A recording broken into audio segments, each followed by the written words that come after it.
বিশ্ব বাণিজ্যের অন্যতম গুরুত্বপূর্ণ জলপথ হরমুজ প্রণালী নিয়ে নতুন করে উত্তেজনা সৃষ্টি হয়েছে। প্রণালীটি সম্পূর্ণ ইরানের নিয়ন্ত্রণে দাবি করে সেখানে জাহাজ চলাচলের টোল আরোপের কথা জানিয়েছেন দেশটির পার্লামেন্টের ডেপুটি স্পিকার হাজি বাবাই।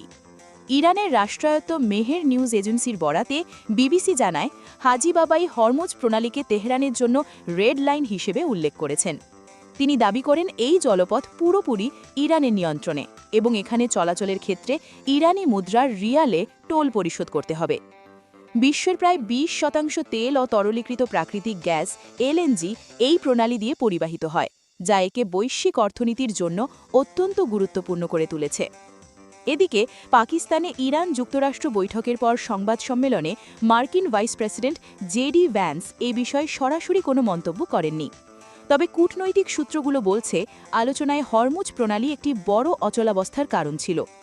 যুক্তরাষ্ট্র ও ইরানের মধ্যে শর্ত সাপেক্ষ যুদ্ধবিরতির গুরুত্বপূর্ণ অংশ হিসেবে এই প্রণালীতে জাহাজ চলাচলের নিরাপত্তা নিশ্চিত করার বিষয়টি অন্তর্ভুক্ত রয়েছে।